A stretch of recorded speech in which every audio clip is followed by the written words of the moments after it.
আচ্ছা সন্দীপ দা, হ্যাঁ আপনি আমাকে বলুন যে নাচটা আপনি কখন কবে থেকে শুরু করেছিলেন, কার কাছে শুরু করেছিলেন?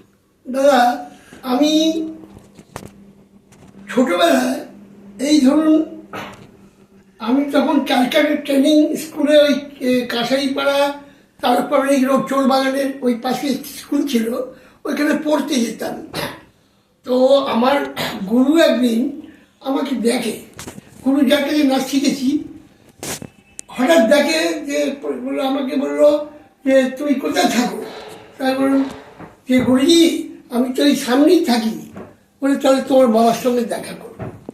ঠিক আছে, দেখা করো। বলে তুমি আমায় নিয়ে চলো, তুমি আজকে স্কুল যেও না।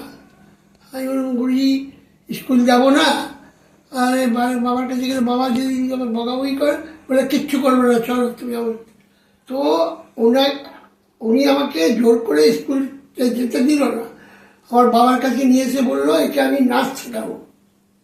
তা আমার বাবা বললো আমাদের বাড়িতে কেউ নাচ শেখে না, গান শেখে, কিন্তু নাচ তো শেখে না। তো আমরা তো ওই ধরুন তারপরে বিবেকানন্দ রোডের ছেলে। তখন গুরুজি বলে না, একে শেখাবো, এ অনেক নাম করবে, বিশাল নাম হবে। তখন বাবা বলে আপনি গুরুজি, আপনি বলে আমি কে পরিচয় আপনি পরে দিচ্ছি, আগে আপনি বলুন একে শেখাবেন। বলে ঠিক আছে, ও যদি শিখতে ইচ্ছা হয় শিখুক। বলে ব্যাস, আর কিছু আপনার বলতে হবে না। তারপর তার স্কুল গেলাম না। তারপরে গুরুজি আমাকে হাত ধরে বাড়িতে নিয়ে গেল। আমার বাড়ির পাশেই বাড়ি ছিল। উনি হচ্ছেন বিরজু মহারাজের কাকা, নিত্যাচার্য পণ্ডিত কৃষ্ণ মহারাজজি। রামনারায়ণ মহারাজ আর কৃষ্ণ মহারাজ, এরা দুই গুরু ভাই ছিলেন শম্ভু মহারাজের। তো ঠাকুর প্রসাদজি সব থেকে আদি লোক ছিলেন। উনি বৃন্দাবনে কাছাকের ওই মন্দিরে পূজা করতেন। তারপরে ওনার ছেলের নাম হচ্ছে কালকা মহারাজ আর বৃন্দাবীন মহারাজ। তার ছেলের নাম শম্ভু মহারাজ, অক্ষর মহারাজ আর লচ্ছু মহারাজ। তার ছেলের নাম বিরজু মহারাজ, অক্ষর মহারাজের ছেলের নাম বিরজু মহারাজ, শম্ভু মহারাজের ছেলের নাম কৃষ্ণমোহন। তো আমি ছোটবেলা থেকেই এদের খানদানের লোক, এদের ঘরানায়, এদের ঘরে ঘরে ঘুরতাম।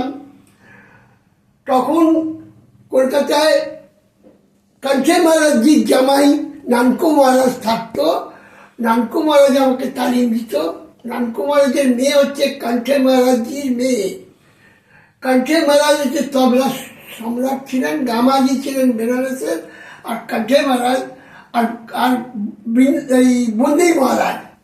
বন্দি মহারাজ ছিলেন বিবেকানন্দ রোডে ওই সেক্রেটারিতে, গিরিশ পার্কের কাছে। তখন আমাকে নানকু মহারাজ বললো তুই আমার কাছে তালিম নে, আর তুই আমার গুরু ভাই বন্দি মহারাজ এখানে থাকে, তাকে তালিম নে। তো আমি যেতাম কড়াইশুটির কচুরি নিয়ে, কখনো মিষ্টি নিয়ে, কখনো গজা নিয়ে। ওরা এক পয়সাও নিত না, আমাকে ছেলের মতন ভালোবাসত। আমি তালিম নিতাম। তা আমি কিছু বল শোনাতে পারি, তাদের বল। এই আমার নিত্য শিক্ষা আরম্ভ।